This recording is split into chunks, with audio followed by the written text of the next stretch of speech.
ज्ञान ज्योति स्टडी में स्वागत है। आइए आज हम लोग बिहार बोर्ड क्लास 10th के संस्कृत का 12वां अध्याय जिसका नाम है कर्णस्य दानवीरता, इसका अध्ययन करेंगे। कर्णस्य का मतलब होता है कर्ण का, दानवीरता का मतलब दानवीर। तो कर्ण की दानवीरता, कर्ण के दानवीरता के बारे में भास ने लिखा है, इसीलिए पहला सवाल आपसे पूछा जा सकता है कि कर्णस्य दानवीरता के लेखक कौन है, तो वहाँ पर आपको बताना पड़ेगा भास। भास ने एक बहुत ही खूबसूरत नाटक लिखे थे, उस नाटक का नाम है कर्णभार, और कर्णभार नामक नाटक का ही संस्कृत में हमारे पुस्तक में संस्कृत में दिया गया है। इसी के बारे में अध्ययन करेंगे। महाभारत के युद्ध के बारे में इसमें वर्णन किया गया है। महाभारत के युद्ध दो पक्षों के बीच होता है, जिसमें पहला पक्ष था पांडव और दूसरा पक्ष था कौरव।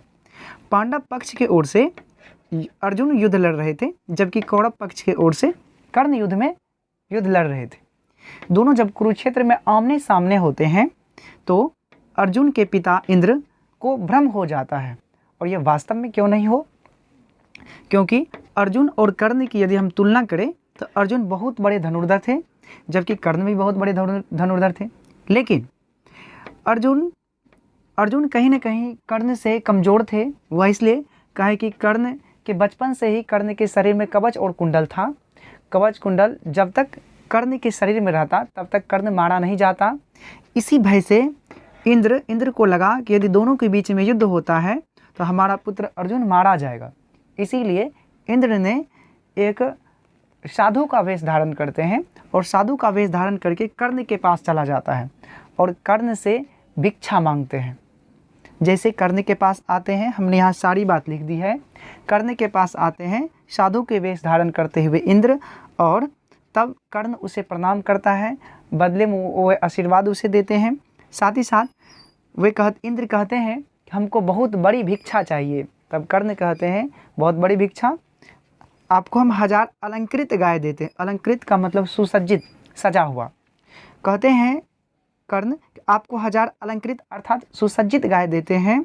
तब इंद्र कहते हैं कि नहीं, सुसज्जित गाय लेकर हम क्या करेंगे, मुहूर्त तक दूध पिएंगे और इसके बाद इसका मेरा क्या काम होगा, इसलिए हमें नहीं चाहिए कर्ण, यह हमें नहीं चाहिए। तब इंद्र कहते हैं आपको अनेकों 1000 घोड़े देते हैं। तब इंद्र जो साधु के रूप में रहता है वह कहते हैं नहीं, हमें अनेकों 1000 घोड़े भी नहीं चाहिए, क्योंकि घोड़े लेकर हम क्या करेंगे, मुहूर्त तक चढ़ेंगे, कुछ क्षण के बाद उतर जाएंगे, उससे हमें कुछ होने वाला नहीं है। तब कर्ण कहते हैं कि हाथियों का अनेक समूह मैं आपको दे देता हूँ। तब इंद्र कहते हैं कि नहीं, यह हाथियों पर हम कुछ क्षण के लिए चढ़ेंगे, इससे कुछ होने वाला नहीं है। इसीलिए तब कर्ण कहते हैं मैं आपको अपर्याप्त सोना देता हूँ, इतना सोना दे दूँ जिसमें कि कभी भी आपको समस्या नहीं हो। तब इंद्र कहते नहीं, हमें सोना भी नहीं चाहिए। तब कर्ण कहते हैं तो मैं आपको जीतकर पूरे पृथ्वी दे देता हूँ। तो फिर भी इंद्र जो साधु रूप में रहता है कहते नहीं, हमें यह नहीं चाहिए, हमें यह नहीं चाहिए। तब कर्ण को लगने लगता है आखिर मैं इसको क्या दूँ जिसमें कि यह प्रसन्न हो जाए। इसीलिए कर्ण इसे कहता है कि तो मैं अपना सिर काट कर आपको दे देता हूँ। तब यह इंद्र जो साधु के वेश में था कहता अलविदा, हमें ये नहीं चाहिए, हमें ये नहीं चाहिए। तब कर्ण कहते हैं रुकिए, हमें जन्म से ही हमारे शरीर में कवच और कुंडल मिला है। यदि जब तक यह कवच कुंडल मेरे शरीर में रहेगा तब तक मुझे सुर असुर कोई नहीं मार सकता है। वह सबसे अच्छे बहुत महत्वपूर्ण चीज़ें हैं। यदि आप इसे लेना चाहते हैं तो मैं इसे आपको दे दूँगा। तब इंद्र कहते हैं कि यह हमें दे दीजिए। कर्ण समझ जाते हैं। तब यहीं पर एक शल्य नामक व्यक्ति रहता है जो कि कर्ण को रोकता है। कहता कर्ण इसे मत दीजिए, कवच कुंडल मत दीजिए, आप युद्ध भूमि में हैं, इसे आप नहीं दीजिए, आपको नहीं देना चाहिए। तब कर्ण कहते हैं कि समय के परिवर्तन से शिक्षा का क्षय हो रहा है, अर्थात व्यक्ति में शिक्षा का क्षय हो ही गया है, क्योंकि व्यक्ति छल सीख लिया है।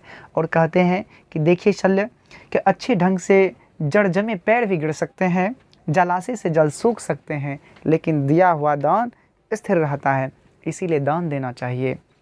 यहाँ पर कर्ण की दानवीरता के बारे में वर्णन किया गया। कहानी समाप्त हो जाती है। इतने बड़े कर्ण दानवीर थे जो कि अपने जीवन की परवाह किए बगैर अपने शरीर से कवच और कुंडल का त्याग कर देते हैं।